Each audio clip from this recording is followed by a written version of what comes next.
Welcome, everybody, to another edition of your favorite Infinity podcast, or at least in the top 20, maybe 30.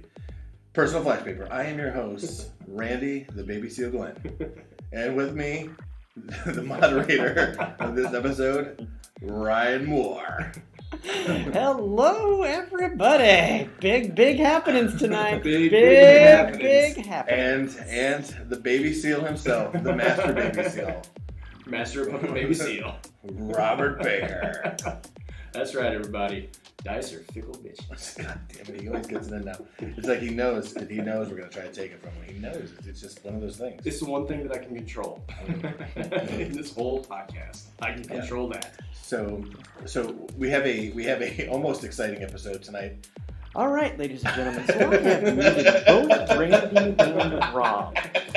So I am going to preemptively strike here on our podcast tonight. What did I do? Those of you who do not know, tonight was the big night. The Randy and Rob face-off. The Battle Royale. The game to see who is the winner of the personal flash paper, I guess, right?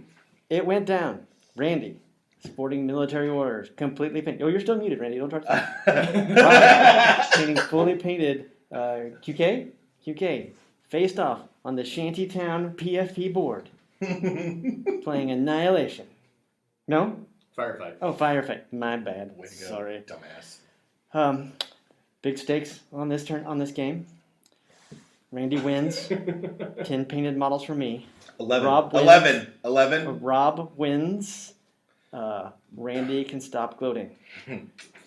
The evening started off setting up the table. Randy refusing. Oh yeah, by the way, I've muted both of them.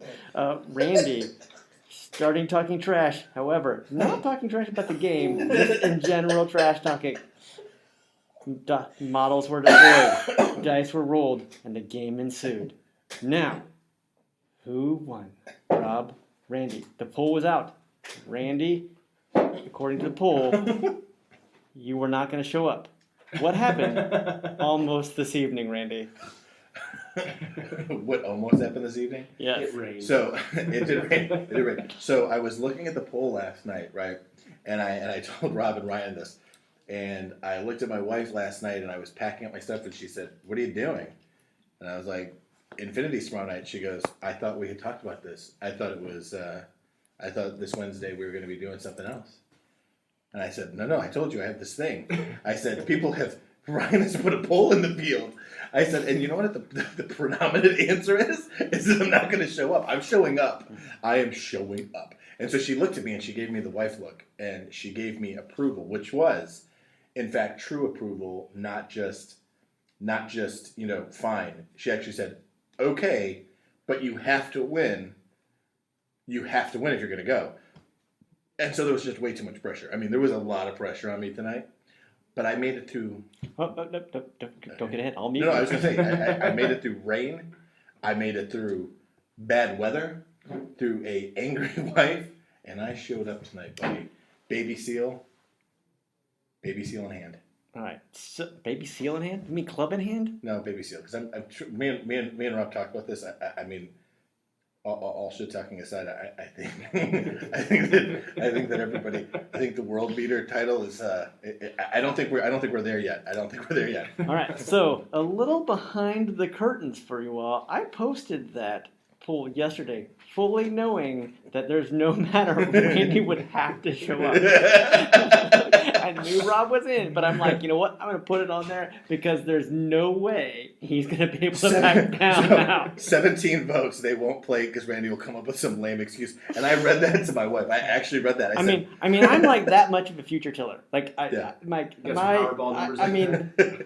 No, I don't have that kind of power. But I'm literally like, I'm in the magic box in the carnival sidekick from Big, right? I'm that little toy where I can do some predictions. the ticket? Yeah. I wish I was big. Wish granted. Yeah. So that's the side. Okay, so turn one. Who went first? Whoa. So Wait. let's rewind just a little bit. So as Randy shows up and Ryan shows up, and this is before any of the shit talking, over in the corner, there is a Burgess Meredith Rocky scene. No, absolutely not. Where Absolutely. Ryan is coaching Randy on. Nope.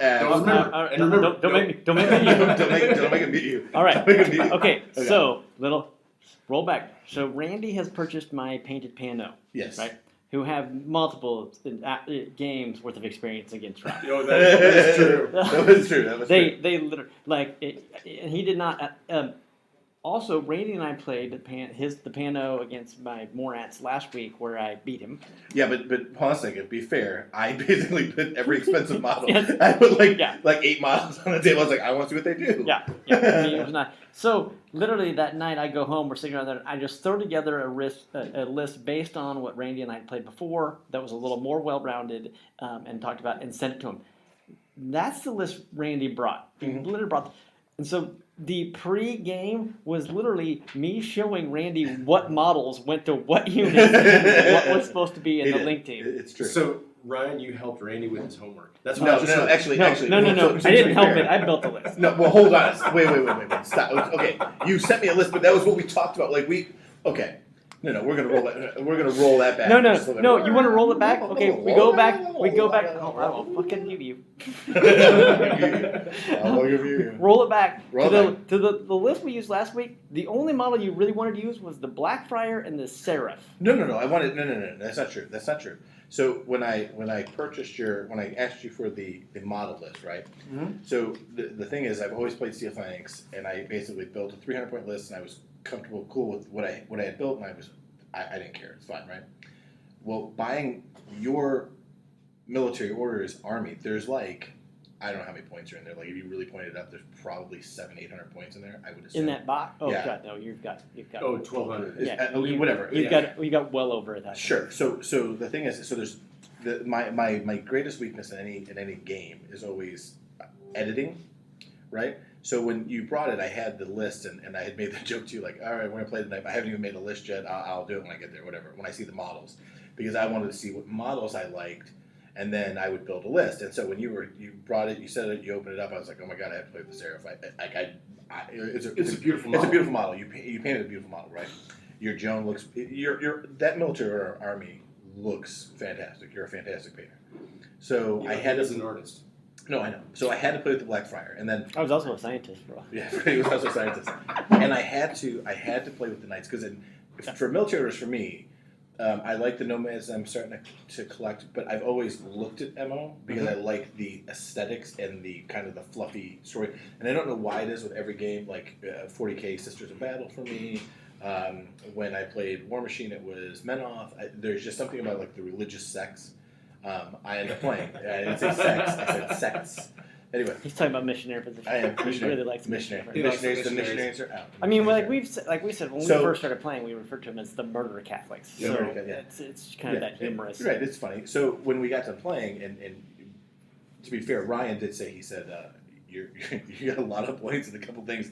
I know, but I just want to see what it does, right?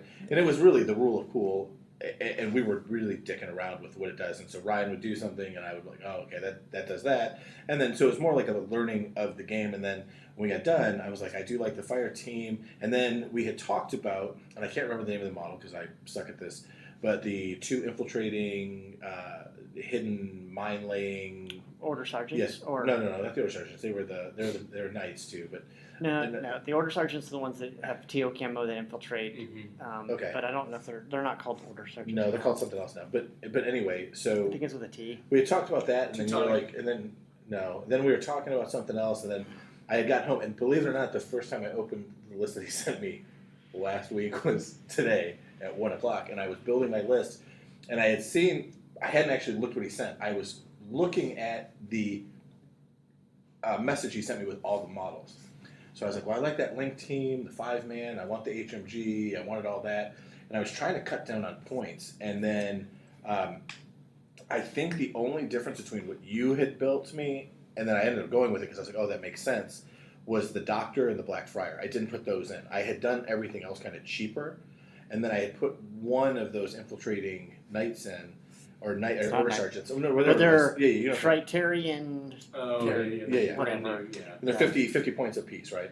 20. Okay, I was looking at something different then. I looked at something different, and I didn't find it. But so I had found something else that I was going to use, and then I was like, well, this isn't going to work because we hadn't agreed on a mission, so we were going to whatever, right? So Comlog with right. Thanks, Mike Meyer. Yeah.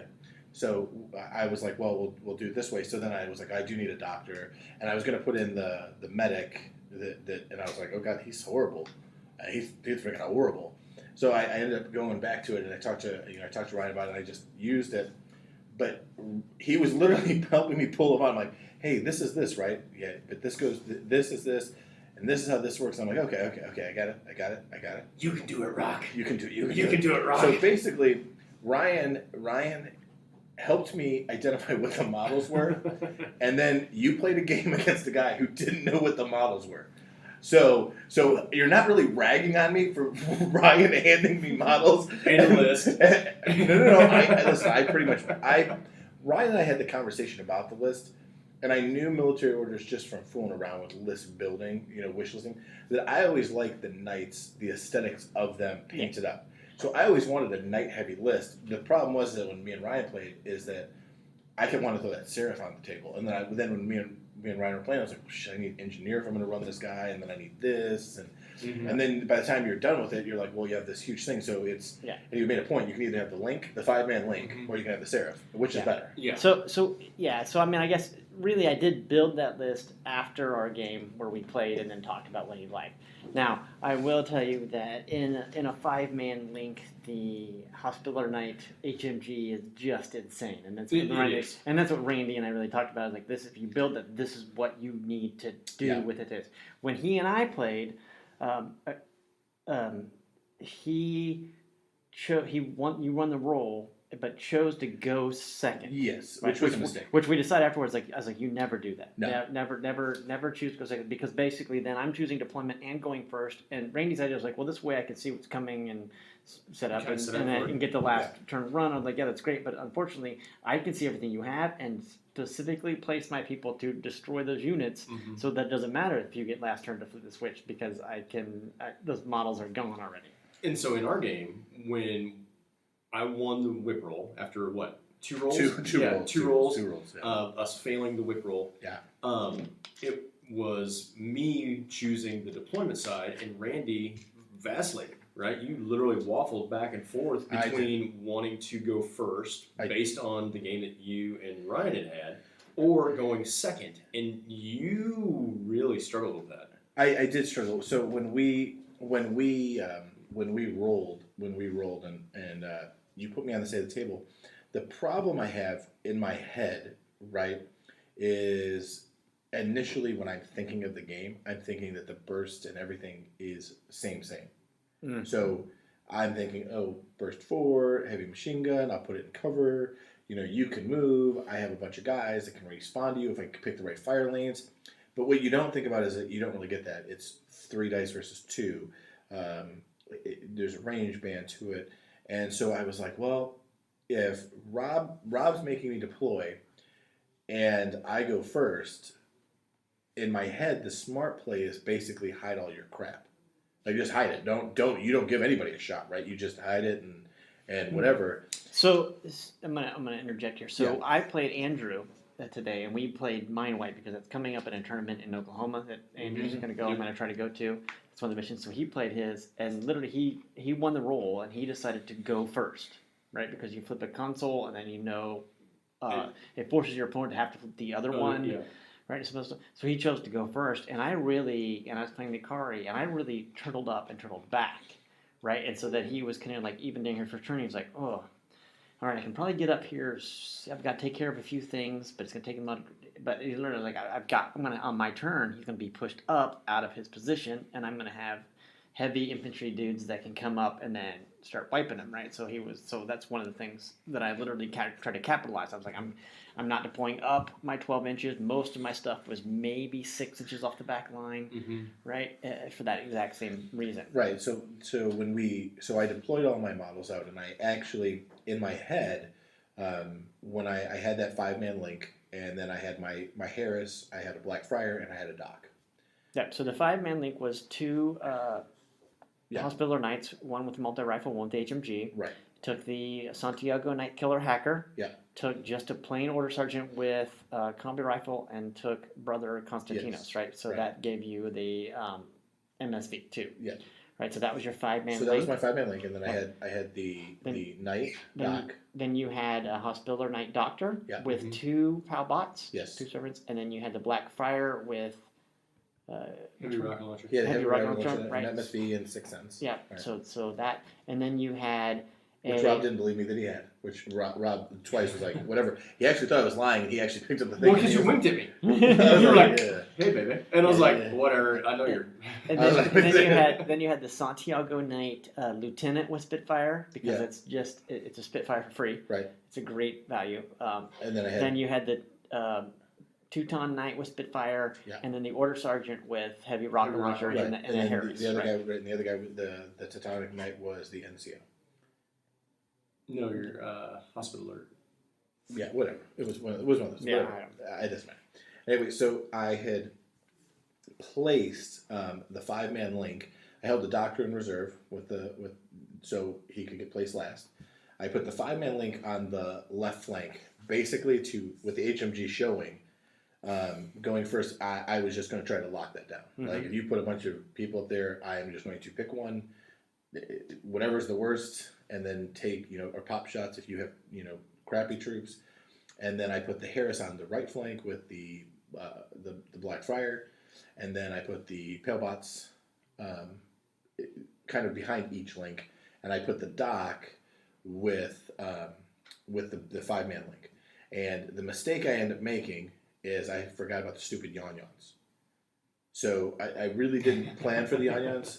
Rob didn't bring a courtesy list. I didn't see his list. It's kind of A yon wouldn't have been on a courtesy list. Yeah, he's got you there. it's kind of a douchey move because I could have at least seen it and then did the calculations and I'm like, oh, he's short like 15 points. But you wouldn't have. No, Not even close. I would've- I would've You looked could at- have. I would've He looked could at have it. given you the courtesy list, and you still would have been like, okay. Yeah, You wouldn't have. I tell you what, you got as much information as if he had given you one, as if he could have given you his full uncensored list, and you would have looked at it just as much as you looked at the list he didn't give you. That's true. So, That's actually true. Okay, so true story. I will. now, but I will tell you, so that is part of the reason why I even pointed out that both the Santiago Knights have 360 vitals. No, I knew that. Well, no, so I did know that. So like, I knew playing Rob. I knew it was gonna be QK. I knew that. So the thing that I liked with my Steel Phalanx, and I still am gonna try to figure out with Military Orders is, I like at least having the force itself and 10 orders to be the Swiss Army knife.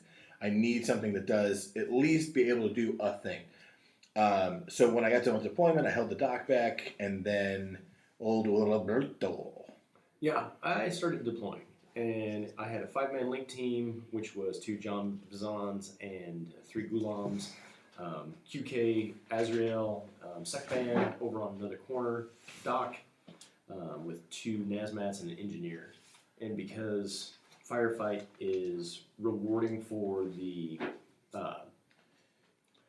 killing of specialists, it's just a pot shot because there's so many specialists that I've got. Hackers, Leela Sharif was another one of the people. And we should really learn how to read the missions. You and I both. Yeah, we both. well, there is that. We didn't. We like looked over there. Oh, we're doing this. So what do we? And literally the conversation went. So what do we do? You kill specialists, and you got to open up the box. Okay, cool. So that's how the points go. Yeah, okay. And neither one of us bothered to really read. Well, I read it to us. Yeah. Right. No, I know, but it was just a quick. But it was a quick, Yeah. kill lieutenants, kill specialists, kill more army points. Right. Which one did you play? Frontline. There it is. Yeah. Or, no, firefight. Firefight, yeah. Firefight. Yeah. So, yeah, Randy went first and I did. literally shoved that Harris of 2 Spitfires and a heavy rocket launcher pretty heavy. Did you guys play with 3 classifieds? We did. Yeah. Okay, good. Yeah, we did. Yep. No, we got everything. We just when we calculated points, we did it wrong. But Yeah. that's irrelevant. I did. I still have in this game. I have a turtle mentality. I'm a counterpuncher, and MO is not a. I'm not gonna say it's not a counterpuncher thing, but when you're used to playing a Steel Phalanx, it's definitely a different mentality. So I think I killed whoever the hell your regeneration guy was. I dropped him You dropped my John Bazan sniper. Right. I dropped him with I critted, and to be fair, I had a little bad form because I was playing and I was trying to kind of roll and go quick and move things around. I started moving dice before Rob could look. I kind of took basically advantage that we play together all the time. So I was starting to pick up to roll again for the next thing. And you're like, oh, what'd you roll? And I was like, oh, well, this was a crit and this. And obviously, if you were playing a tournament and somebody said, oh, it's a crit, you might be like, show me. Yep, show me. And you picked it up. So I did. I apologized. I was like, hey, I should have done that. And I offered to re-roll it. And you're like, whatever. Whatever, here we go. Because we had a couple, this is where Infinity is great. Because on your turn, we actually had a problem with, we had kind of like the armory in the center. With the infinite high walls. And I was playing it one way on my turns, and Rob was playing it a different way. And it actually came to pass on your turn, but I'll let you get there. When we played, I left the HMG back. I pushed up the two Spitfires, and I did all the work I could, and then I literally tucked everything back behind everything. Yep. So I didn't want Rob to have it. And this actually becomes it's kind of a fun thing because neither one of us really give a shit. No. But we had we rolled off about the doors. So the doors on the armory, if they were going to be, you had door, right? If you spent a short order to open it, or if you just touched it and it did. So we played it that it was a short order, so that did take some time. But yeah, I dropped a couple things. I didn't do too much damage on the first turn. It really wasn't. It wasn't the massive alpha strike that I was anticipating from a military order. So. No, and I stayed back, and then I was like, well, he can, if he wants to pop out, and in my head, what I was thinking was, if he wants to run out, I am going to annihilate him on my turn because I'm going to pop the HMG out. I would have used that link team that Harris still with the Spitfire. I didn't care. I had some good things. What I forgot was, literally at the beginning of the game, I was like, 360 visors, make sure they're in position so the Yon-Yons can't walk on the back table. And what did I do? I played my turn and forgot about the stupid Yon-Yons. And what did I do the first thing? Walked down Yon-Yon. It was like, hello. And then I tried to drop a Yon-Yon in your deployment zone. You did. And he failed his roll. And Randy literally looked at me, ladies and gentlemen, and was like... Now, did you take into account that this scenario has the designated landing area? No. That part I did not take into consideration. All right. So designated landing area means the whole table. The whole table is a designated landing area, and any trooper with combat drops a special skill gets a +3 to their roll. Now, Yon-Yons are on an 11, right? Yep. I think I rolled a 17 on that, so it didn't really matter. But they can also deploy like inside the deployment zones. Right? So they can walk in on the deployment zone? Yeah. Well, it says airborne deployment label can ignore the deployment zone drop, so the prohibition. So I have to look if that's because that's airborne deployment. Is parachutist under parachutist? Yeah. So you could have walked him in his deployment zone. I think. Well, anyway, so anyway. I pulled that Yon-Yon back, and Randy looked at me and was like... I think he still rolled like a 19 on that. Yeah, it was a 17 or 19 or something. It was huge. It was high. It was huge. And was like, oh, that's too bad, buddy. And I was like, well, I got another one. And you're like, how many of these sons of bitches do you have? And I was like, 3. And he stuck. Trust me when he said he stuck that landing. Oh, yeah. Oh, this is going to be bad. Because I literally had the fire team plus the doctor lined up on a wall. Oh, God. Yeah. And I was just like... Yep, chain rifle. So I dropped that chain rifle, and I've got the big chain template that has the little template that's cut out of it. And Randy looked at it and was like, "It's a small one, right?" I was like, "Oh no, it's the big one." And so I laid that template down and took these shots from the doctor, the order sergeant, and then somebody else, and died. But I was able to take out one of your dudes, drop him down to... You dropped him unconscious. Yep. You dropped him unconscious. You dropped the brother Constantinos or whatever. Yeah, whatever the name character is. Yeah, name character. And so then I was able to bring another Yon-Yon around to try to take care of that Black Friar And that's when you reminded me of the Sixth Sense and winked at me, and I was like, oh, he is serious, so I'm not going to attack him. So I just kind of avoided him. And then the issue that Randy was talking about with the armory, so I was playing it as the top of the armory up, being infinitely high and being a square. However, the armory building that we have has little notches in it. Yeah. And Randy was playing the notches as being the template of the armory up. Right. And the reason that's important is because those notches allowed for my John Bazan HMG to see one of his Spitfires and the trailing dudes behind it. Yeah. And so I think that's the important thing with this aspect is, agree to everything before you start rolling dice so that there is a clear level of expectations between you and your opponent. Yeah, and just so everybody doesn't think that one of us was gaming, I literally had set everything up, and if you looked at the table, you would tell I was lining up exactly that way, and I was taking shots based off of that. And Rob, when he moved, he was like, "Oh, I can see you through this," and I was like, "Oh, well, had I known that, I would have just backed up a little bit more." And he was like, "Oh yeah, well, I can take it back. The Yon coming around and throwing smoke," and I was like, "Well, God, that's like 4 orders." And yeah, it was whatever. So we super order inefficient on my part. It was wonky, and so we just like whatever. So now we know, cool. All right, whatever. Just moving forward. Right, moving forward, it's a learning opportunity. Yes, painted models are on the line, but not for me. It's not for you. But it's not that big of a deal. Like it's not that big of a deal. I mean, like it's a fun game. Like whatever. Yeah, and I think in my turn 1, I was able to kill one of the order sergeants with a heavy rocket launcher, and that was pretty much it for my turn 1. You were able to kill my sniper in your first turn, and so moving out was not really an option because of the way the table was set up. Right. You had really placed your AP Spitfires, or your Spitfires just in general with that Harris, you had placed them in such a manner that if I would have started to move up, there was no cover. No. And that's one of the benefits of going first, is you can kind of control that table. Yeah. Agreed. So, yeah, second turn, you really started to be super aggressive, in my opinion. What do you think? Well, I don't know if I was super aggressive. You had moved, what the hell is that huge-ass model you were playing with? Oh, the Azrael? The Azrael. So he moved the Azrael up, right? And he brings it around, and he takes a shot at my HMG, and I'm like, dodge, I could do this. And it was the hacker. And I was like, whatever, I'll shoot at him.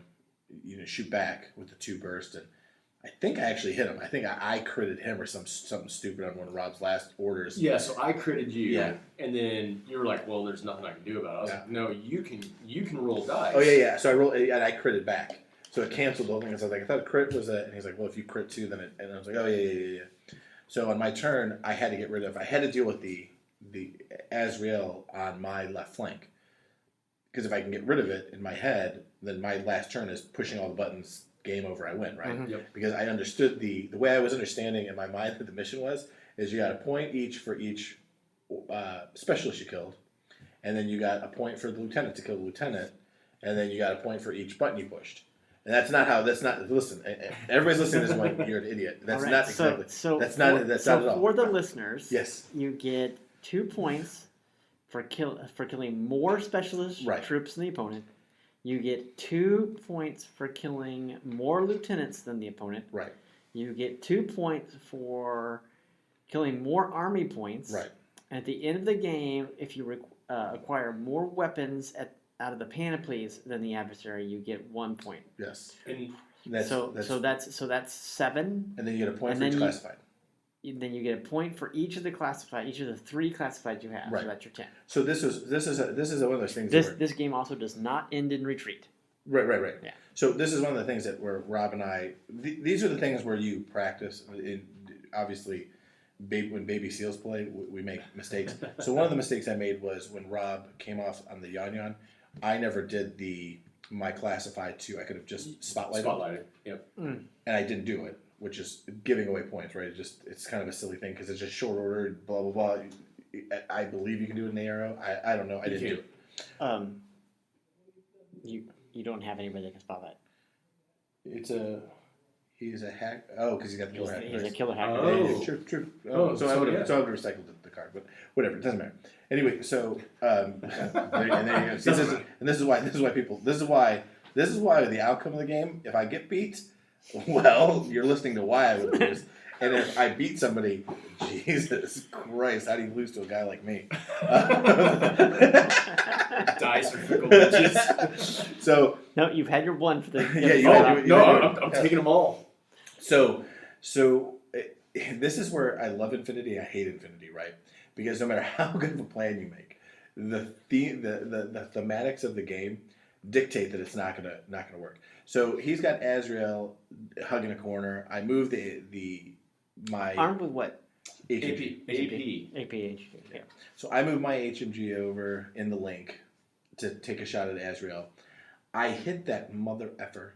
Okay, I critted him twice. Yep. And This hit is him good. twice. He saved all but one. Right. I'll take a wound. He took one.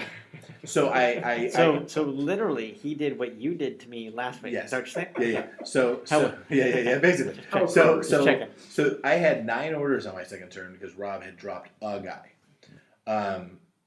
or wounded a guy that he was unconscious, and so I get that guy up to make the link full. I start taking my shots at Azrael. I'm missing. Like just it's either ping because of the cover plus his armor. It's a no win, right?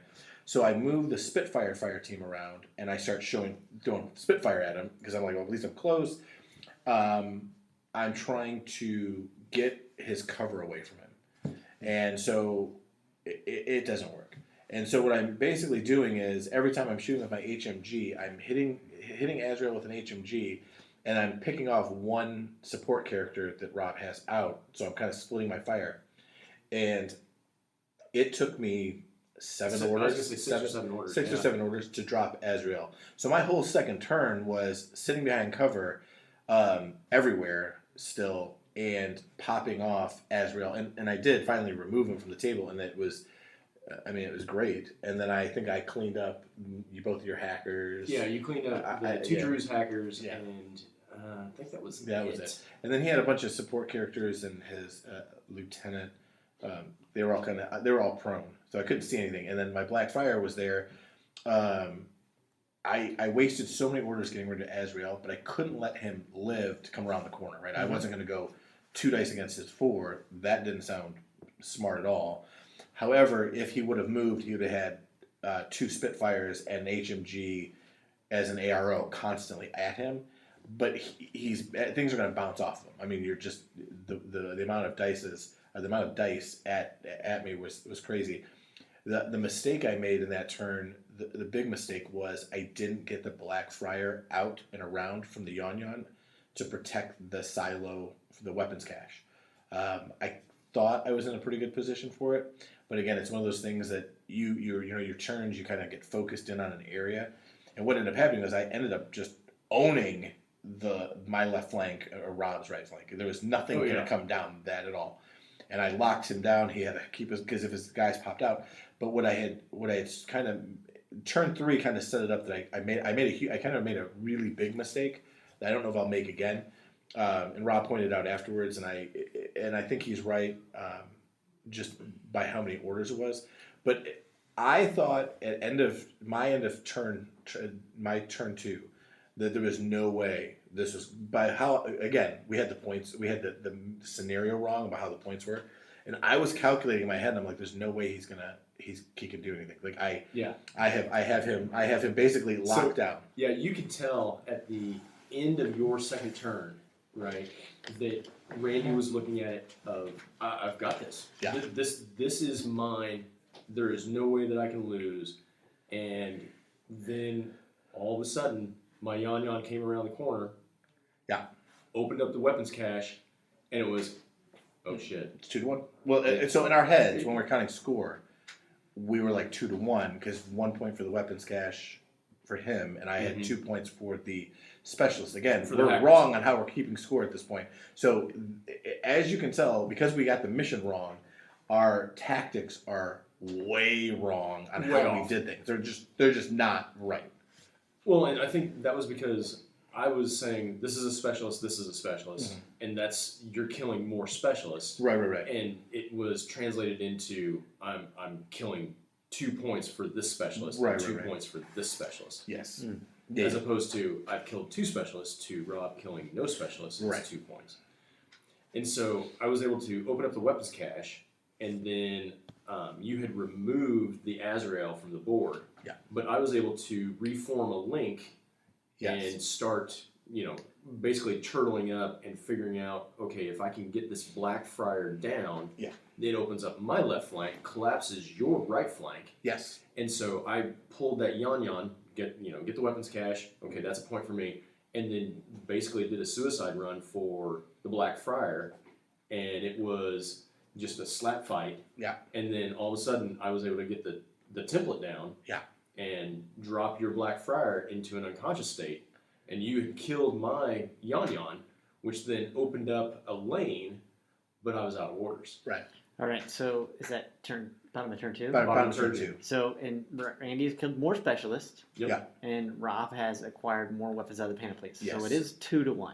It is Yes. true. Right. But how we're keeping the score is so in my mind. It's 4-1. No. In my mind, it's still 2-1. Oh. But in my head, so I had set up. It's 1 for each specialist. Specialist is how I'm thinking. So when Rob is reading this off, I wasn't reading with him. I was just kind of listening, and because you have to understand that we did have a good show out for the game tonight, right? And we eat dinner here, and we have a beer or coffee or whatever, and people are talking about work and this the game. So I'm kind of half talking to somebody else. Rob's, like, what are we doing? Like, it's very social. It's a social thing. Yeah. So it's not a big deal.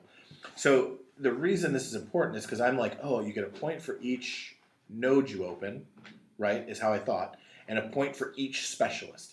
And this is where that's what I'm thinking because what I end up doing. So because I had to put all of the Spitfires and HMGs at Azrael, I left my right flank open. But sitting in the center of the board, where one of the terminals was, were one of my classifieds, which was plant the D charges, and there was another cache. I had my lieutenant specialist sitting right next to the door in a 2-man link team still. And so I opened the door, walked in, turn on, go through one cache, open the next door, plant the D charges on the thing that I had that's fully inside Rob's territory. Yep. He can't see anything. So I blow that up. I go to the other cache, flip that. So I'm like, well, I got 2 caches. I have 2 caches. I did my classified. I've killed two specialists. And so we're playing, and I'm running out of orders, and I still haven't moved my 5-man link. I'm literally running around with just this 2-man, which is where I screwed up. I could have ran that 5-man link up and just plopped him behind cover on his side of the board, and then said go, and then that would have been the end of it. So what I ended up doing was, and this is where dice come into play, but where my head was, I jumped the stupid Tectonic Knight with the Spitfire in the thing, and I made him the link leader. I jumped him up on top of a crate because I didn't give a shit, right? And I'm like, I'm going to target what's back there that's hiding behind the boxes. So it's my 3-man link team, Leela Sharif, my lieutenant, and an NCO Gulam. Right. So so this is one of my second to last orders. So what I fail to realize is that I think you get a point for each specialist or lieutenant. So there's a lieutenant there's a specialist, and there's a nobody. So I'm like, well, 2 shots, I don't care, right? I don't care. I didn't know that it was 2 points if you kill more lieutenants, right? Like if you do that. So I put 2 shots in. I hit one of them. Rob saved on the armor on the specialist, on the lieutenant, and then he crits me with the specialist, and drops my guy goes down. I send the last order. I put my lieutenant into suppressive fire, but he's out in the open. Like I went for all, like because in my head, if I kill those 2 guys, game's over. You can't push any more buttons. There's nothing you can do. The game's over. If I would have known it was 2 points for this, I would have just put 4 shots in the lieutenant. Okay, you die, whatever. 2 guys are left in that link, and it's a specialist. And this, you run for it all you want. You have a problem. This guy could die. I'll trade an NCO for lieutenant. Even if you kill my lieutenant, 2 on your turn, which now you're going to have to do to cancel out the points, so that I don't get 2 points, I get 0. But I didn't know that wasn't how the score was in my head. So we were discussing that after the fact when we did scores, but so I jumped him up and he gets just obliterated. I throw my. It was one of the most thematic scenes of the entire game because in my mind, this NCO is like, no, sir, stay back, and jumps up and just starts spraying fire into this, and all these Ghulams, Hakaslam people are just like, oh, good Lord, look at that knight. Right, because in retrospect, what I really honestly should have done wasn't even dick with that guy. What I should have done was just run back through the building onto the right flank, put the two Spitfires by the door, and said, "Come forward if you like." I mean, if you'd like to come forward, you can either deal with the HMG or 2 Spitfires on the right flank, or you have an HMG on the left. Pick and choose. Choose how you want to die, because he didn't have any hard. Because I think my question was, again, this isn't a tournament. We're playing on a Wednesday night. I think I asked when I killed Azrael, do you have any hard hitters left? And he was like, not really. And I was like, okay. I think my exact words was, no, I don't have anything that can hit back. I think I've got all tricksy things at this point. It's tricky, right. So I ended my turn 2, and I was kind of like, okay. I mean, like, I shot my shot. I mean, he has to. I was like, how many orders do you have? Like, he could not fail the way we were keeping score. He could not fail a dice roll. If he fails one roll, I win the game, it's over. Yeah. So we go to Rob's turn 3. And so I count up all my orders, and I'm like, well, I got that lieutenant that's out there in the order, or out there in the open. And I've got this guy with an AP Spitfire, or AP rifle that's still a sec band. And I think this is when I said, this is going to be kind of weight of dice. Yeah, Rob is talking to himself, right? So he's sitting there, he's like, I can do this. That's 4 to 3 is 17, 12, 14. I think you're on a ball. And I'm like, do I need to be here for this? And so I'm like, Rob, do you want me to tell you the actual number? And he's like, no, it's weighted dice-ish. I think that if we do this right, the weighted dice-ish. And then, like, in my head, I'm thinking Russell Crowe, Beautiful Mind, right? Like the formula in Rob's face. It's just going over like, I think he's unlocked something special, right? So yeah, I was like, Rob, I don't know what you're looking for, bud, but I think I need 17s to hit you. And so I'm like, yeah, fuck it. So I roll this AP rifle sec band out. He's in cover. He's going to take the Lieutenant Spitfire with the suppressive fire. Yep. And it's like, yep, I'm doing this. 3 dice on 3 dice. 3 dice on 3 dice. You're looking for, I think you were looking for a 14 because I was in cover. Yeah. And I was looking for 13s because cover, or no, not cover, but because of suppressive fire. Yeah. Nope. I can tell you right now that was wrong. There's no way you're looking for 14s if you were suppressive fire. Well, BS 14. No, it's 11s. Oh yeah. It was for the -3. It was 0 plus -3. It was 11s. It was 11s. Because I was gonna say you're gonna be zero range. Yeah. No. Well, so we initially like I literally am sitting there looking at 2 things of paper like with the weapons, and I'm like, well, what does this do again? And I look down, and my thing initially I said, so I should be like, what? It was suppressive fire is like a +3 range, and Ron was like, you might look, and I'm like, oh, that's not good. 16. Yeah. I was like, so 16. I was 0 to 16 inches, and I think it was 12 inches away, like 13 or 14. And I was like, thank God it wasn't another -3 for that. Mm-hmm. Yeah. So yeah, it was 11s. Okay. But I was able to hit you 3 times. Yeah, 2 or 3. Yeah. You missed me. It was like one of those things where I rolled like a 3, 2 3s and like a 5, and he rolled like 2 7s and something like, oh. Yeah, my entire game with Andrew, I would roll like I rolled so many ones, so many 1s or 2. Hey, but Andrew would roll like 3s or 4s. Yeah. We were both laughing like literally beating me by 1 at like in the single digits. Like, yeah. So I drop your lieutenant. Yeah. Right, and so that puts him into the unconscious state. Yeah. And so now I've got the open lane because there's nobody that can stop my link team of 3 dudes. Lieutenant, specialist. And this is the last half of the game. This is the last half of the game. Yep. So bottom of 3, and I've got the orders to run up, split the link team, get the lieutenant with the lieutenant's order into another weapons cache. Yeah, to the cache he'd already got with the Yan Yan. He did with the other guy with the lieutenant. With the lieutenant. And then I was able to move Leela Sharif up to the corner where Randy's HVT is. Uh-huh. And then I was able to move my NCO Ghulam into the armory and flip that panoplies open. You know what? Just I had a model by the HVT, by the way. Which one? The doctor, I had the little bot. Bots don't count. That's okay. Never mind. All right, so Yeah. So you're flipping the panoplies, trying to get a point for each time you flip it. Is that what you're Yeah. thinking? Yes. That's what Okay. we're thinking. Okay. So when Because I mean, so just for those listeners, Oh. it's just at the end of it's acquiring more weapons. Yes. So since Randy has not done it at all, right? yes, I have. No, he's Oh, done I it think- twice. I did it twice. So Oh. on my turn 2, I literally went in the building, got Okay. a weapons cache, and then I did one of my classifieds. Okay. So I had 2, and so Rob had already had 1. So when we were keeping Yeah. score, I was like, I've gotten 2 specialists, 2 caches. That's 4 points for me. Okay. And so Rob was like, I've gotten 1 cache, and then he came up, he dropped my lieutenant, right? And then Rob, like again, we half looked at the mission and half were just playing. Yeah. Because Rob was like, oh, you get 2 points for killing the lieutenant, not more, just you get 2 for the lieutenant. And then then he ran up, did 2 more caches, and then he looked at me and then the coup de grace. And he flips over the classified being next to my HVT. And I was like, Secured HBT. like, son of a bitch, you did it. Like, you beat me by a point. So we're tailing it, and so I'm walking away. I'm like, how the fuck did I lose this game? I'm like, how did I lose this game? So I looked at Rob. I said, hey, Rob. I said, isn't there a point for more models killed for points?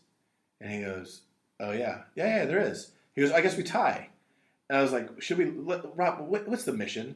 And so Rob looks at it, and we're looking at it, and Rob goes, oh. And he goes, well, we played this wrong. And so when we finally tallied up the score, right, I had killed more specialists for 2 points. Yep. I had killed more points for 2 more points. Rob had killed more lieutenants for 2 points, and he had done more caches for 1 point. And then we both had got a classified. So I scored 5 points, and Rob had scored 4 points. Which means, ladies and gentlemen, boys and girls, children of all ages, that's a mute.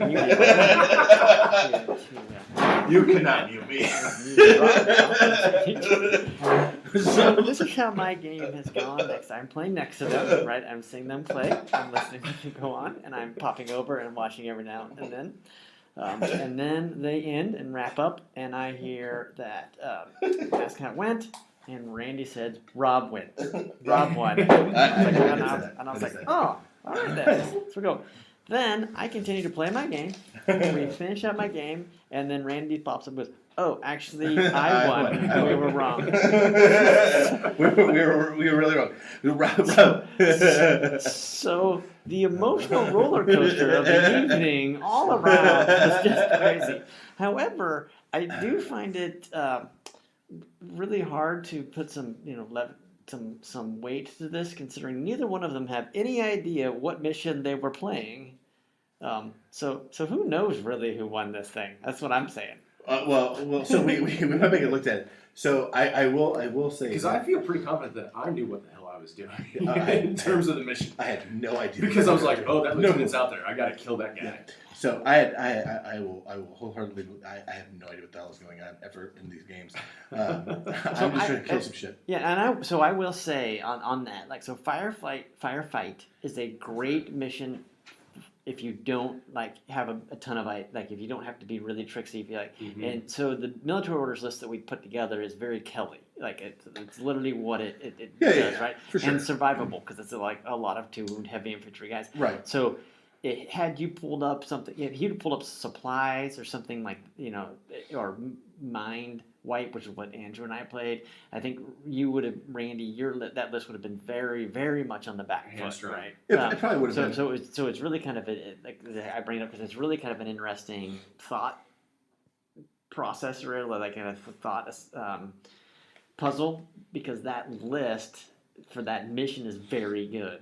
And that was one of the things that when Josh Farmer from Oklahoma, who's part of our Kansas City group here, he asked, he's like, what are the missions and what are the factions that are being played? And I was like, well, I'm going to be playing QK. I don't know exactly what Randy's going to be bringing.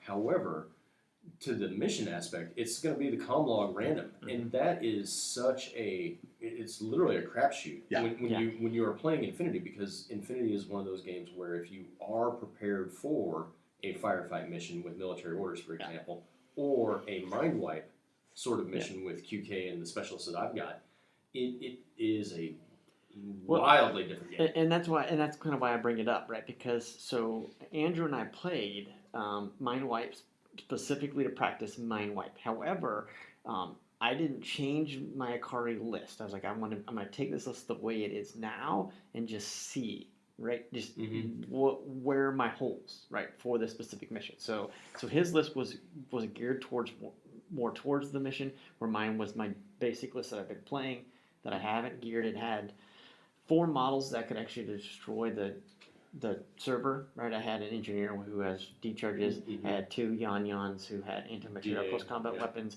and then I had the Daiokai. And so the reason I'm using this as an experiment, as a piece to bring up, is like when you go in blind, like we do on our typical game night, right? You go in blind. You really, I mean, in some cases, like you can lose the game in the list building aspect too, right? Well, and Ryan, when you and I played, when the whole baby seal, ideal began, is I was running a QK list that was 2 Azraels, and that Azrael list was super tough for you to kind of crack and do the same thing that Randy did, because you spent, I don't remember now, 3 or 4, maybe 5 orders trying to get that one Azrael just to die, so that way you could just literally Rochambeau up the middle of the board.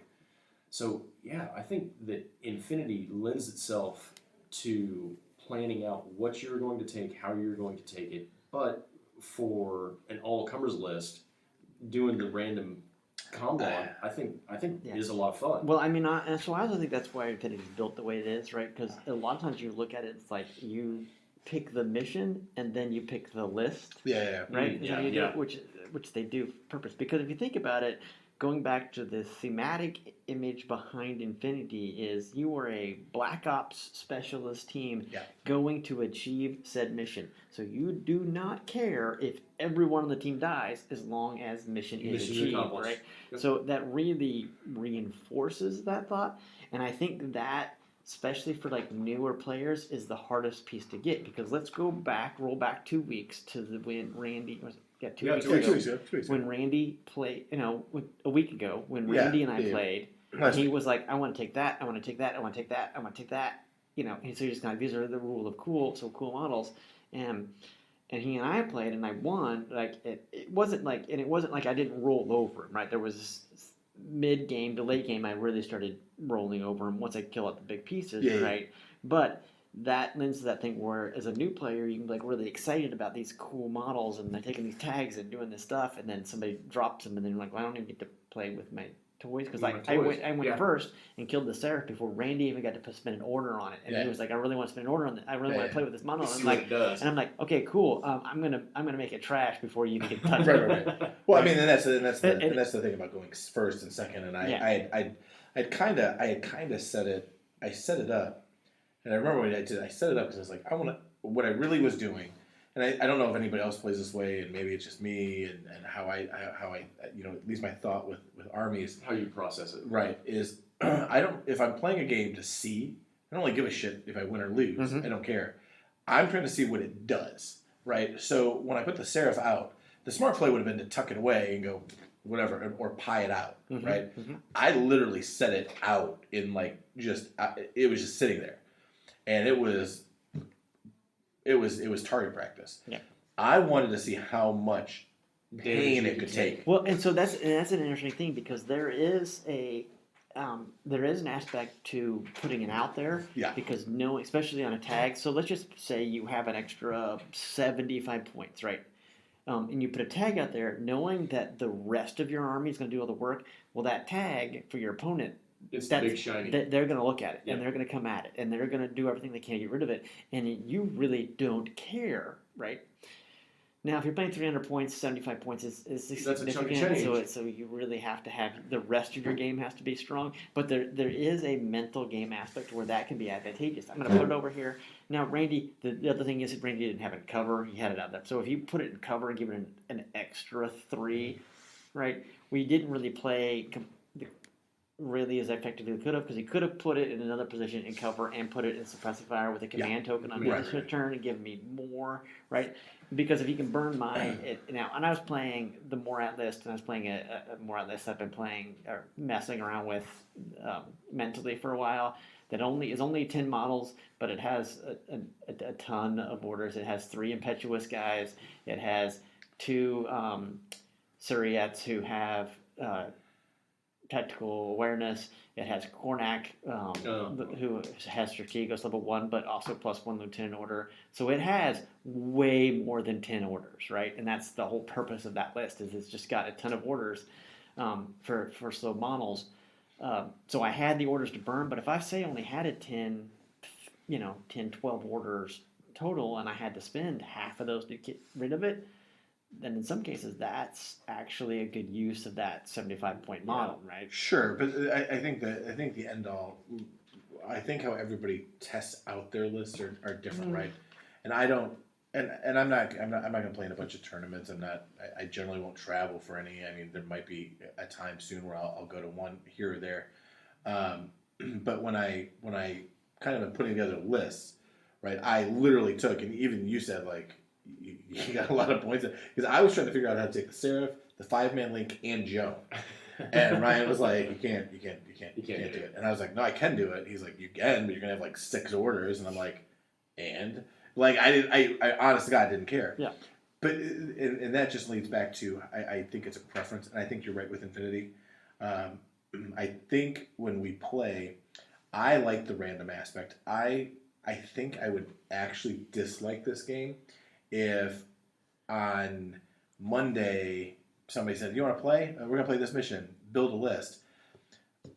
I'm not going to say I don't like building lists, but between working and family time and everything, I don't have time every week to build to a scenario and read it and dissect it. I like showing up with a list and looking at something and go, "What do you want to play?"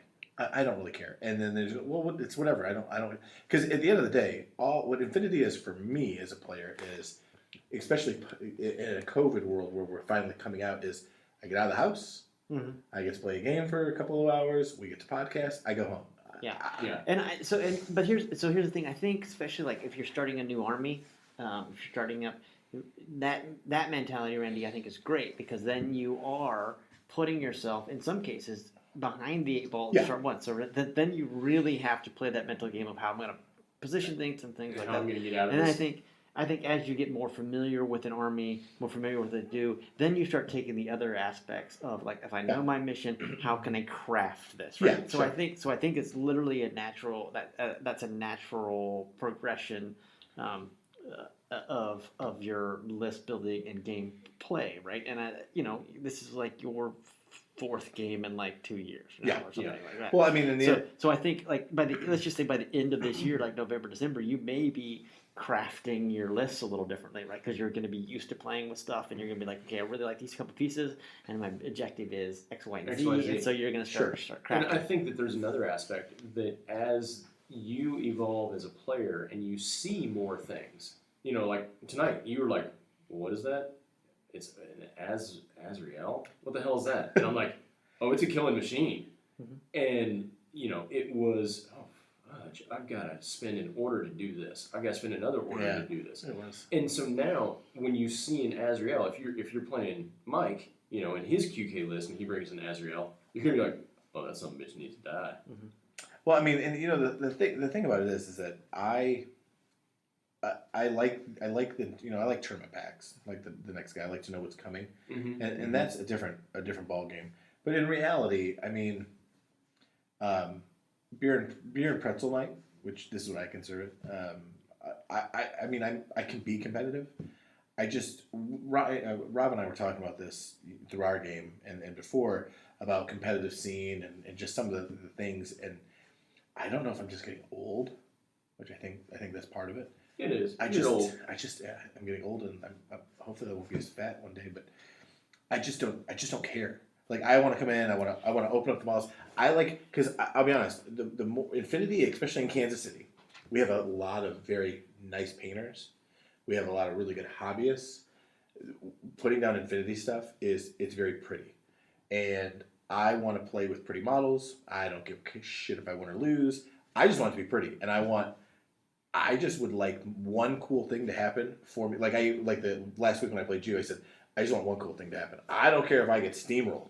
Let one cool, and the one thing happen was like the second turn, I had the HMG, the Link, and you were shooting at it, and I was like 2 dice back, and it was like tie, pew, pew, pew, and then or like something missed, and everybody's making their armor saves, and it's just like order, and then I took my turn, and I'm doing the same thing back, and it's save, and nothing breaks, right? And we were playing Annihilation, which was super awesome when you have no idea what I mean, I'm literally looking at my phone and the app, and I'm like, what the hell does that thing do again? And then I gotta like click on the thing, and so this week I actually went above and beyond and printed my list with the weapons band here, so I knew what it was, and I still was like, what the hell is this? And I think there was one weapon, and I was like, it should be this range, and it wasn't, and so I had to look at it, which was interesting.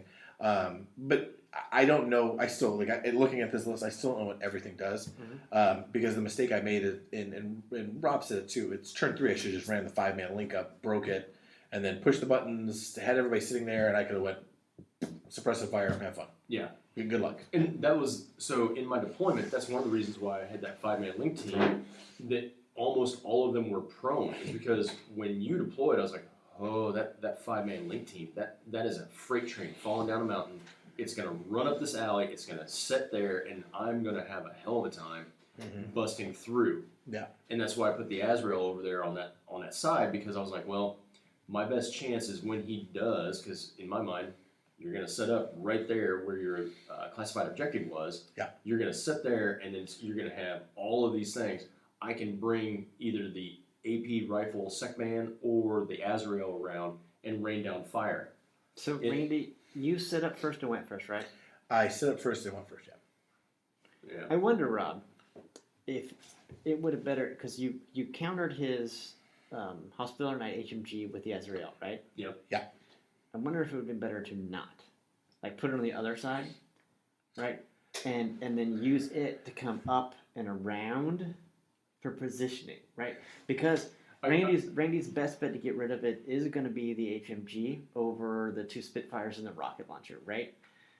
True. Because he's going to have he's got higher damage and a bigger burst in that 5-man link, and he's going to be sitting on in good range out of cover. He's hits on 20. So typically most of the time he's hitting on 17s on 5 dice. So even saving the armor throws, right? Your odds are still going to be pretty hard to hit him. So if you would have put him over, say you tucked him back so Randy couldn't get him, and then you moved him up, well, then you could have controlled the weight of dice.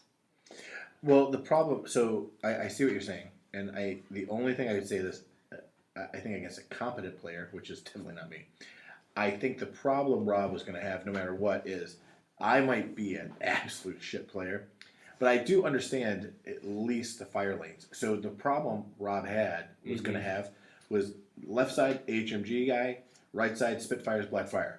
And I had medics to cover everything. So as the Azrael, you would have to mow down that 3-man link, and I would have rained it would have been, yes, you would have got 4 shots, but there would have been at least 5 things shooting at you the second you popped out. I covered. So what I had done was I had stuck guys out just enough on turn 1 that it made Rob put everything down. And what he did when I finally moved is when I moved up the right flank. I kind of hammer and anviled it, where I was using the anchor was the HMG on the left flank, and the right flank was just going to. I was swinging the door. Yeah. If he would have put the Azrael on the other side, I would have ran up the board with that HMG. I would have murder faced everything, and then I would have come around. That Azrael stopped me from doing, because I didn't know what it did, first of all, but Rob actually hit it. So the smarter play, I think, in hindsight, first turn would have been literally to spend 10 orders and run forward. Like run all the way up and then just go, here I am. Okay, have fun. And then just killed everything that I could have seen and probably put myself inside the inside of the armory building and literally not opened a single door, like opened one door, shut the door, and then just went next to all the entrances and then said, come on, big boy. I think the better play would have been to occupy the armory, open those doors, because then with the way the board was set up, there would have been no way that I could have advanced without just being shredded. Because the problem is that you're all prone, and when you're all prone, you have to stand up. At some point, you got to stand up. You got to stand up. You got to stand up at some point. So, All right. I've got a question for you, Randy. Yeah. What was the cool thing in our game? So the cool thing in the game was me winning. No, I'm just kidding. So He's not kidding. Okay, I'm half kidding. So the cool thing in our game, if I had to pick one, and I think there was several, but I did like the jumping on the crates because the smart. So maybe cool thing, maybe cinematic thing. What was a cinematic? Because thing? to me, Infinity. Well, to me, Infinity is a cinematic game. Yeah. And so if there's not a cinematic moment, I don't feel like the game. And to be perfectly fair, I looked at Rob when I did this. I said, "This is probably gonna be stupid. There's probably a better way to do this. I'm just gonna jump on the crate." And Rob went, "You're going all in, huh?" Yep. Okay. Yep. The smart play would have been to walk forward, shimmy, spend one of the orders, shimmy, pie it off, kill a guy, and then shimmy over and then kill the other two. I could have definitely had done that. I just didn't do that, and I just was like, "Screw it. I'm gonna jump on the box. Whatever. 2 orders left. Kill. And I thought that was funny. And so I will tell you. So when I was looking and putting that list together, that was one of the things that I was thinking about on that list specifically for you, Randy. Yeah. Is the HMG, right? Because that's super killy, right? It has 2 Spitfires, which are very good, and they're linked together, right? Yeah. So that's sure. One of them is Lieutenant. You don't really want to lose him, but he's not super easy to kill. But those guys are moving up, and then you have 2 rocket launchers, right? So there's a lot of things that can throw down a lot of high damage stuff downfield, which is kind of the thought process behind that specific idea of that list that I put together. It doesn't have you don't have a ton of orders. I mean, you literally have You have to the be very 10 order and the efficient. lieutenant. However, you do have an NCO, so you can put him. You Use can the still NCO. activate that link team. You can that activate pairs. that link team with that. Even though it has lieutenant in it, you turn the lieutenant order into the NC order. And it's a regular order for him. If he's the link team leader, then they can move. So can essentially have 11 with an asterisk, right? Yep. So you don't have a ton of stuff, and nothing you have is moving more than 4 inches, I think. There may be some more, so that was kind of the thought process. Was like it's just going to be this thing that moves and plunks. Now the problem you get into is if you get that HMG too close and it starts losing its bonuses. It's also closer for somebody to, and so then it can start being. It can quickly become less effective if you're not paying attention. No, I mean, absolutely. It's one of those things where I was looking at how to go about it and how to, because that was the weight in my mind was I'm setting up first. Rob's going to counter deploy me. If I go first, is there even going to be anything to shoot at? And I think he only gave me 2 models to shoot at. Yeah. I mean, it wasn't much. I killed the 2 things that I had to get to, but it was definitely interesting. It was definitely it's an interesting military orders. I feel is totally different than Steel Phalanx. I feel like it is. I think other people will say, nah, it's kind of the same. I think Rob, you said it's kind of the same thing to me. I don't feel like it is. I feel like the tools are totally different. Yeah, so I think they're both elite in Yes. that aspect. Yes. However, I think military orders it's a better aggressive piece because their ballistic skills higher, right? Yes. And they typically have advantage to longer range weapons. And they're more survivable in armor, right, and wounds, right. Whereas Steel Phalanx stacks the negative mods, right. So I think Steel Phalanx is more survivable when they're being shot at, Yes. like because the mod game, you play the mod game. However, I think the great counter there is if somebody has MSV2, military orders wins out over Steel Phalanx because they've taken away every advantage Steel Phalanx has. Military Order still has high ballistic skill, high armor, and more than one wound in those cases. Right, but I think Andrew said it when he was over there. I said I'm so still used to my 10 order Steel Phalanx, and I kind of do this and this. And Andrew said something like he feels like Steel Phalanx is a solid B tier list. I kind of agree with that. I think that Phalanx in a good player with the right link teams, Steel Phalanx is a very hard counter to a lot of armies, a lot of lists that people are going to bring. Phalanx with that MSV, with that dodge, with smoke, with everything that's going to with all their tricks. Because a lot of the tricks that people are going to do that I'm noticing now that I'm not playing Steel Phalanx is smoke, smoke, smoke, smoke, smoke, and you're like, for fuck's sakes, like the game we played, I literally picked up cool models, and not one of them had MSV, and you were smoke, smoke, smoke, smoke. Like you literally had the line of smoke as you were coming around, and I'm like, I can't. You did take the Blackfire. I mean, I killed him.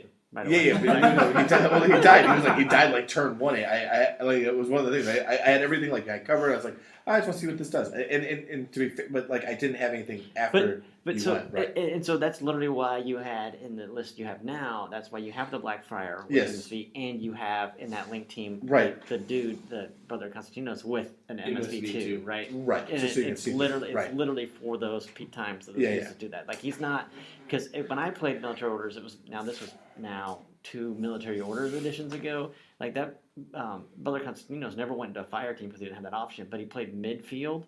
And has a combi rifle and MSV2, and that was in mimetism, and that was literally his whole thing. Is like, what do you have that has mimetism, or what do you have that has smoke? And then he just takes those pieces out. Yep. Right. What do you have camo? That's literally what he does with his combi rifle, or then runs up and flips a switch as he dies. Right. That's literally all he did. Right. And he did it every time in every game. And I think the other thing to consider is you're playing more games with different armies. You're seeing different things. With your example of using Aleph and Steel Phalanx of here's smoke, smoke, smoke, smoke.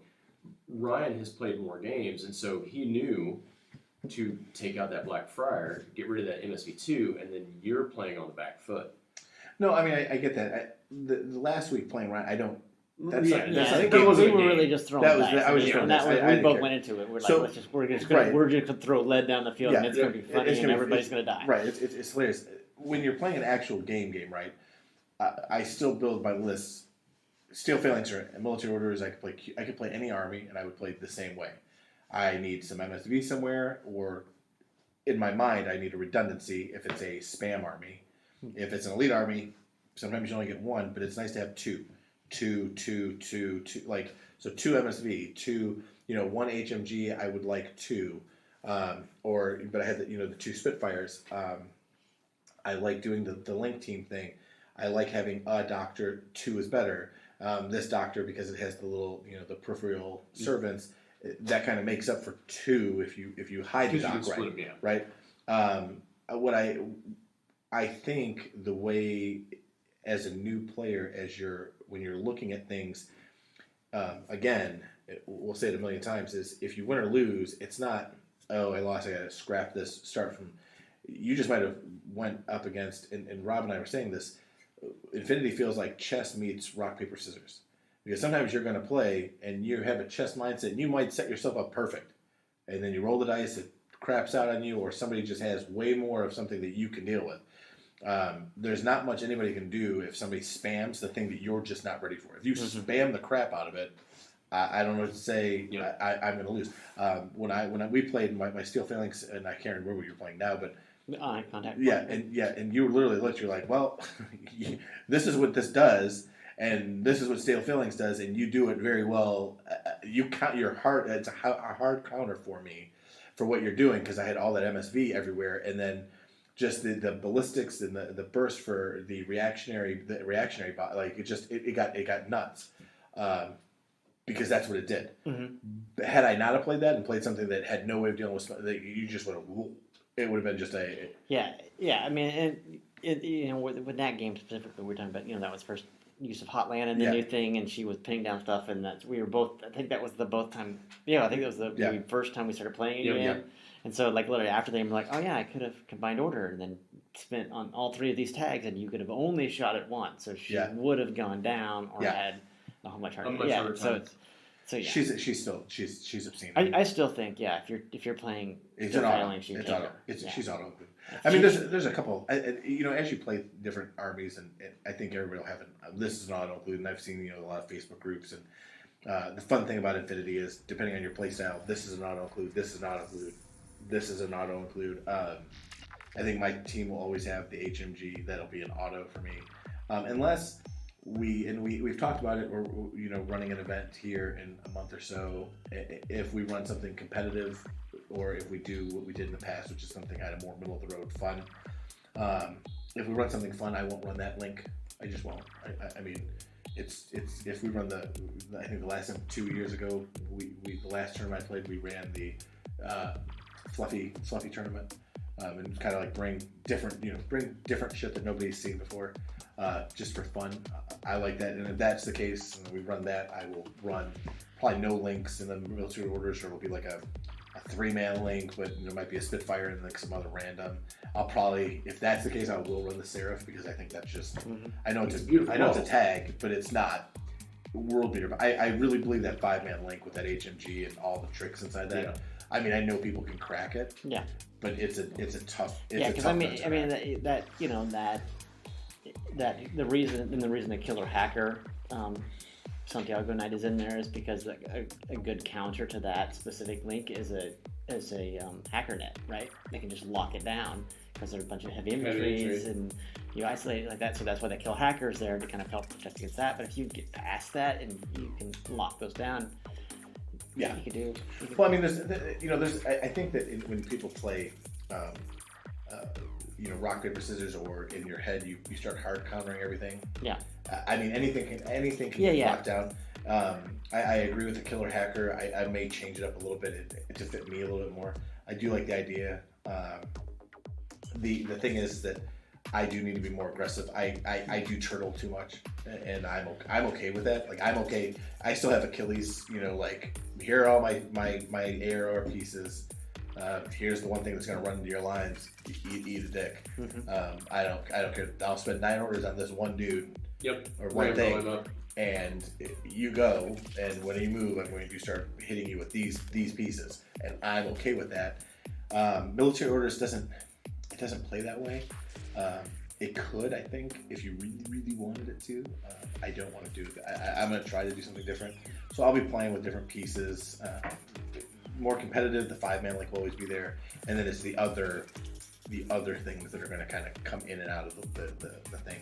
Well, but I think that's valid. I mean, that's kind of where I went with the Akari prior. I was taking the 5-man link. Well, I started without the Tonko missile launcher, just to play it, and then I took him a couple games, and I'm like, oh crap! So the Tonko missile launcher 5-man link is very, very difficult, especially ARO piece to get rid of, because he's throwing 2 dice no matter what, right? And then I just shied away from him now. I mean, I'm taking him, but I'm not taking the 5-man link. So I think that's kind of what we were saying before. Is that there's that natural progression. You find something like this is going to be my solid. This is the core, and then I change everything else. And then once I get everything else to work differently, then I look at that core and see how it's changed, and see how you can change it to change up the feel. So, Randy, you mentioned we are thinking about running an event in June. Date to be determined. Yeah. But are we going to run a competitive ITS, or do you think we want to run more of the, hey, let's all wear masks and have fun? I think we put a poll. But you mean like a masquerade ball where it's like everybody puts their keys in a jar? Yeah. It's not eyes wide shut. Who'd you pick? Little 50 degree. I think we should run a poll in the thing and see if people want the funzie or if they want the hardcore ITS. As I told you, I would rather run the fundraiser for Brian. I'd rather run that. I think more people would be down for that, and I think you do it in the spirit of what he would be about. Yeah. And I think that his, I don't personally know him that well. I've met him I think once. I think he's more of a hobby guy. I think he's more of a fun, like, hey, let's play. He used to be a serious gamer. He was one of the outriders. Yeah. So for those of you that haven't seen or are part of the Kansas City community, there is a pillar, a literal pillar of the community that has been a steadfast gaming bastion since time eternal. Mm-hmm. I don't know time without him. To be honest with you. And so what has happened is this gentleman has developed type 2 diabetes, and he has some wound issues with his toes. and it's When Rob says some wound issues, he it's- means it's mangled. He's had 3 I surgeries? think it's closer to 5 No. Well, because on the one or both? Because both. Yeah, Yeah. yeah. So he's had toe issues he's had feet issues, and there was talk of actually amputating the toe. There has been multiple surgeries. There's been PICC lines. There's been all sorts of just bad medical things, and so there is currently a charity event that's going on here in the Kansas City area. I can post it for the personal flash paper aspect if you guys are cool with that. Yeah, okay. Because Brian has essentially ran out of funds when it comes to surgeries and medical expenses. So that's the long story short. I'll post the GoFundMe page with the show notes and things like that. But yeah, if we want to run a funsy tournament to help Brian with proceeds going to that, I think that's a good thing. That's a good call. Yeah, I mean, the thing about it is that whenever you run a charity or a fundraiser, you run it in the spirit of whatever the organization or person is. Right. And you guys know way better than I ever would. So if he was a competitive, hardcore, kick you in the mouth type of player, then we run that. But I always seen him doing the painting thing and everything else. I would say that would be kind of fun. But I really don't. I would just play. I throw my money in the hat and just.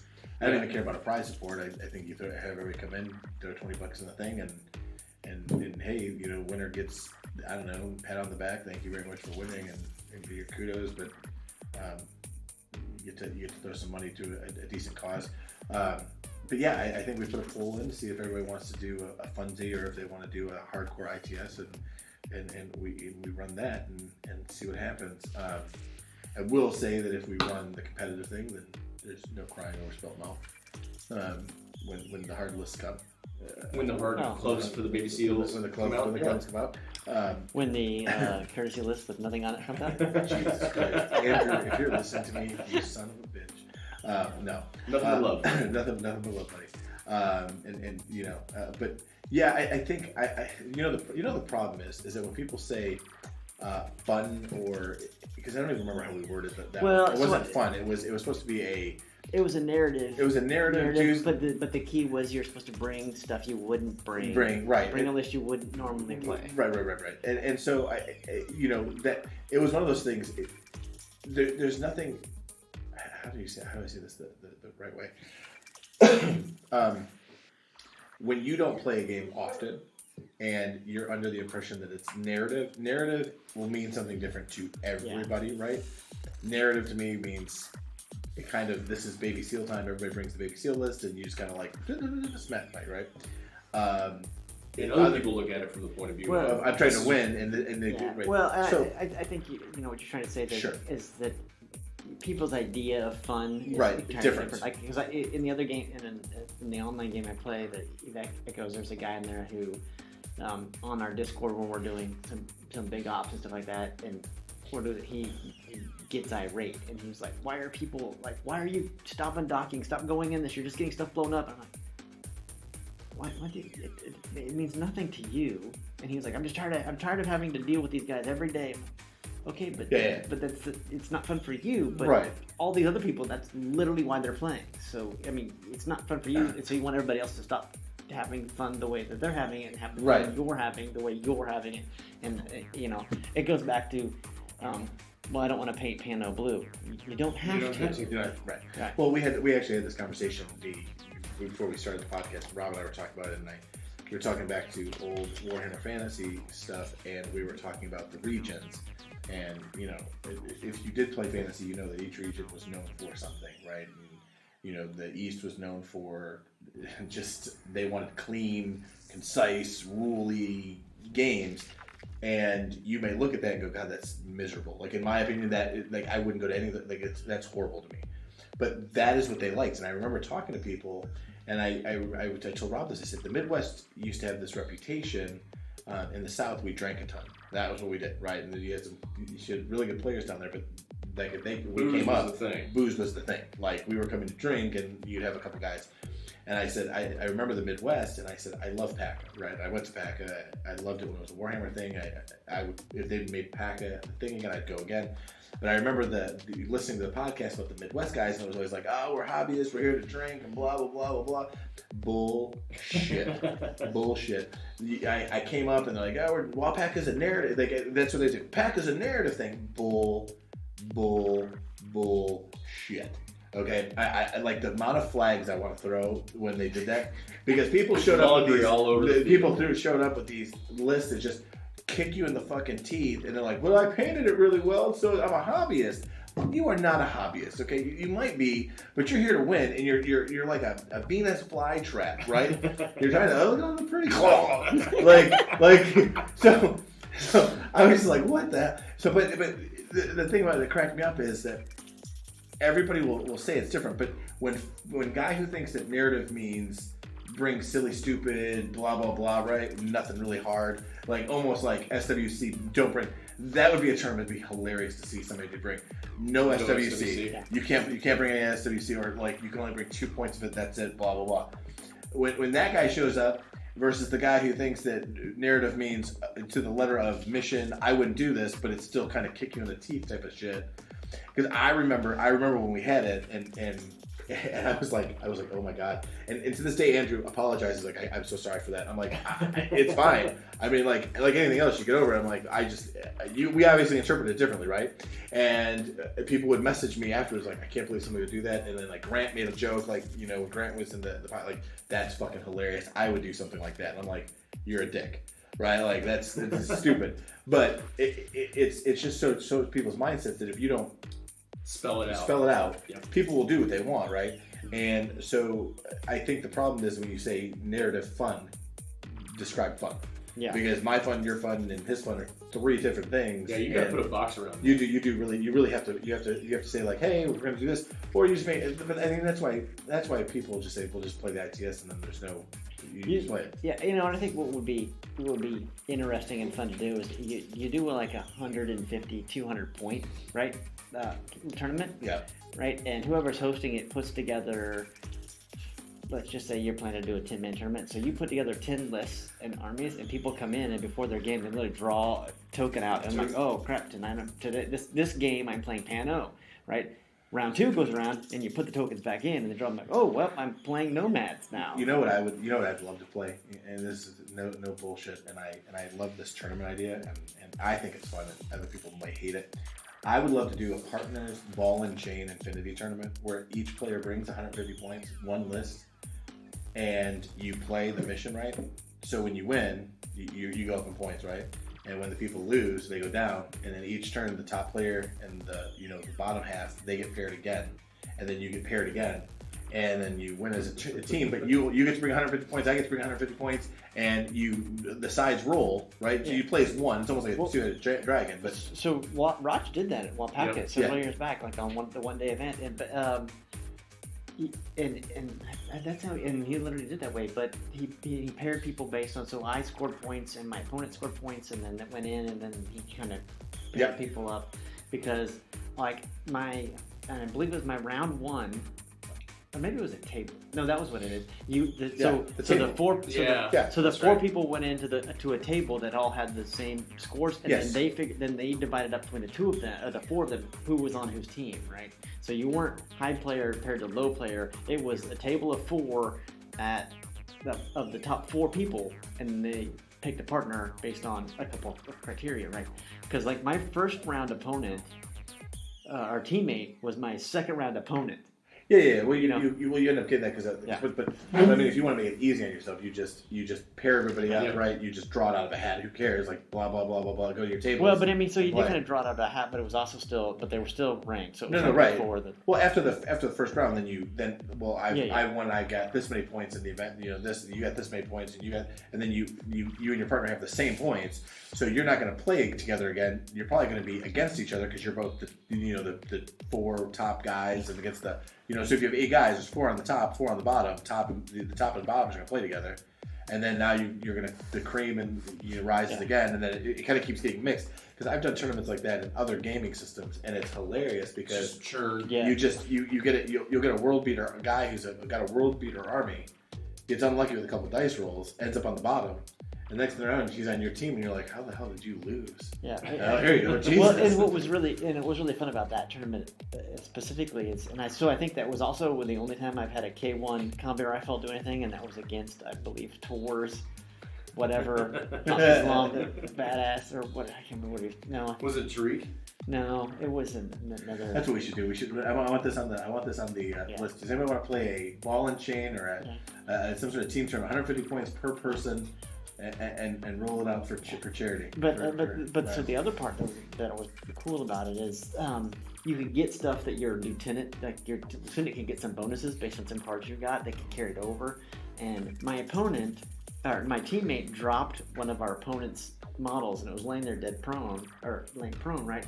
And so I, from across the table with like all the negatives, took a pot shot at it.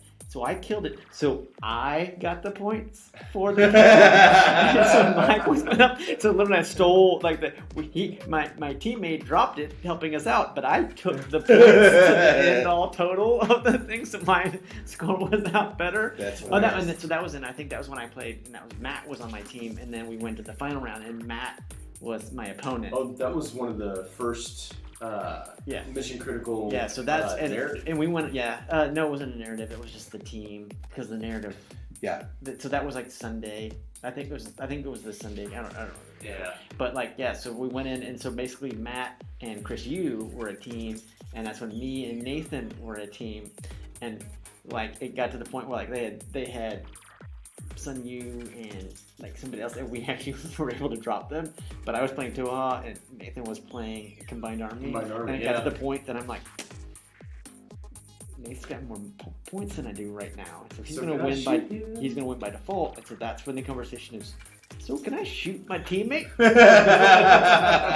and technically Raj said no. However, you can target another model, and then if they're in the line of fire, you can put a blast. So literally, that's what I did. Flamer, wasn't it? Oh yeah, it was a big flamer. It was a big flamer with McCool at just going at one of the beacons, and I hit like 3 of his dudes and killed like 2 of them.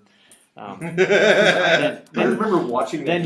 Then he did it back to me, and he was mad. Yeah. But so I did. So we were like, okay. So we didn't do it again. Which, however, in hindsight, he was doing the salt bag. And however, in hindsight, by me not doing it again, which I really should have, I literally gave him the win of that tournament, right? Because I couldn't do anything points wise.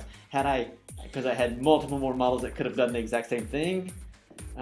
Also, Matt didn't help me out any because he literally had 1 model left. It was a Yan that he was just dancing around, dodging, and he throws smoke so he can't shoot. Like, had he literally just dropped the chain rifle on him, because he couldn't hit me, but he could hit my team.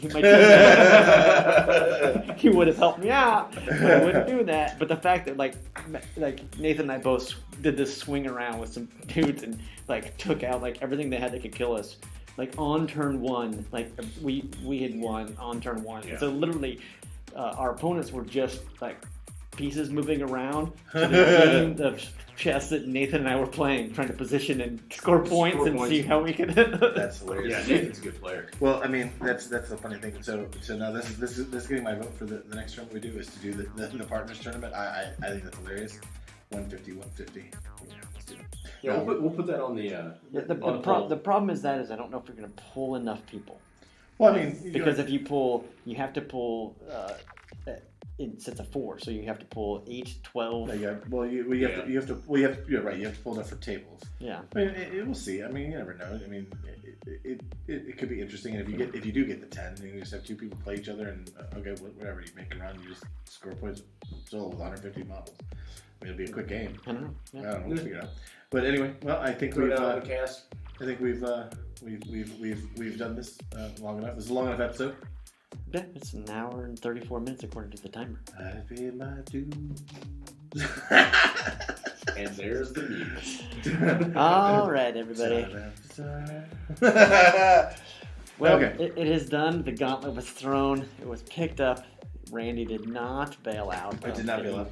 I did not bail out, and I am now I'm having a, just so you guys know, that because I'm that obnoxious douchebag, I'm having a championship belt made next time. The next time I come, it'll say PFP champion, heavyweight champion. So should I then, on the 10 models that I now have to paint for you, should I just like mold, like do a little green stuff, mold, paint on all 10 of them so they all have a little like gold color? All I know is this, Raj, that HUT you made for Ryan. It's great. I think you put a picture of it, right? Yeah, I did put a picture on that one. I actually used it. Yeah. It actually is the only model that moves from case to case. That goes to this now. That's on this one's now. HUT. That's hilarious. All right. Anyway, any last words, Roberto? It was a good game. It was a good game. It was fun. It was a lot of fun. It was a lot of fun. Ryan, anything for you?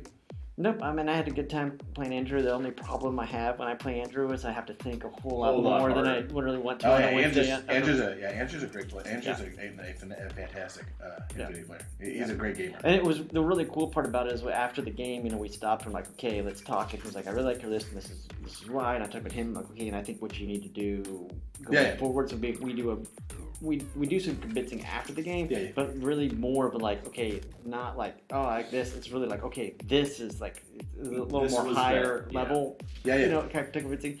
So it's really like one of the challenging deals about it, and I think that's one of the parts that I was like. However, again, like I said, on a Wednesday night, you're just like kind of the smoke starts rolling from your ears as you're trying to think like, okay, how do I got to do this? What do I got to do? I don't think I got points. Yeah, if you want to get better as a player, like Andrew's the type of guy you play against. If you're going to turn, like he will gear you up for a tournament. Like, he is the tournament guy. Like if you're looking for a hard, clean, game of where Andrew's like a encyclopedia of knowledge for competitive play, right? Yeah. Andrew is the guy that is who you see. Like if you're like, hey, I'm going to a tournament, I'm trusting up this list. And what's really funny, when Andrew started playing Infinity with us and traveling with Rob and I to tournaments, he took the game a lot more serious. Right? Yeah. So he would get mad. Like we were playing as a team, and like our team, like their Mocan Infinity group wasn't doing well. He was like, oh, come on, guys, we got to do better. And then Rob and I talked to him, and I was like, hey, man, we're playing tournaments because we're going to drink some beer, roll some dice, and, like, it's just what we're doing. And so, like, he started thinking about it, and then we've talked, like, Andrew and I have talked to him, that's probably been a year now. So, and he goes, once I really thought about that, I'm like, you're right, it's a game. It doesn't matter if I win or lose, but I want to play competitive. He goes, I'm having a lot more fun at my games, but I am also a lot better at my games because you're not second guessing. He's making the decisions, and then he's not getting frustrated when something doesn't happen, which I think is a big thing for any of the players. Like, don't get frustrated if stuff doesn't go the way you want it to. Figure out, okay, what can I do now? What did I learn from that? What's my takeaway? So next time I don't do that same thing. That's like I don't know how many people want to see a tag and like, oh, they just rush a tag up in the middle of the field, and then they're out of orders, and the tag's sitting in the middle of the opponent's army, and then it's like, all right, well, that's mine now, or it's dead, or whatever it is. Yeah. And now all the rest of your stuff is way out of position, way at the back, and I'm going to run the rest of the board. Yeah, no, I can see that. I mean, like, I think that every week, on the last thing, the gamers go through like a thing where, especially if you're competitive, you play competitive, you eat, breathe. And there are people that go out as a team and like, we're going to dominate the team event. We're all going to be, our team's going to have the first place guy, the third place guy, the fourth place guy. Like, and there's probably a time in all of our lives where we're like, yeah. And now you're just kind of like, bro, if we can just roll some dice and I don't have to think too much. Like, I lost. Yeah, I probably could have done this better. You know what? I don't give a shit. I don't care. I have a nice house. I have some nice cars. I have a bunch of money in the bank. I'm good. Yep. It doesn't matter. I mean, we're not making anything off of this. This is not how we define our lives. Right, exactly. So who cares? We play games. So I like playing games. I like playing games. Pull my finger. No. So who's going to thumb wrestle? So as we go off air, should we thumb wrestle for this now? So Randy is in fact the PFP champion. You all can suck it. Technically, you and I are 1-1, Randy. No. That was a game that was played. That was a game that was played. Absolutely not. Absolutely not. It was a game that was played. Absolutely not. And I won. I'm not competitive, but I won. I'm not competitive at all. Okay. Well, so anyway, I guess we'll have to play again. I guess we will. All right. So on that note, gentlemen, it was a pleasure. Yeah. Yep. Good night, everybody. Thanks. Ready the champion, Glenn. Tabletop Game and Hobby. Located at 9156 Metcalf Avenue in Overland Park, Kansas, zip code 66212, has for over 25 years been the Kansas City area's premier game store, specializing in non-electronic games, carrying a massive variety of board games, miniature games, role-play games, classic games, and gaming accessories. Stop by, see what we have to offer, or give us a call at area code 913-962-4263, or visit us online at tabletopgameandhobby.com. Background music. Flying Species. The Yellow Flying Cock.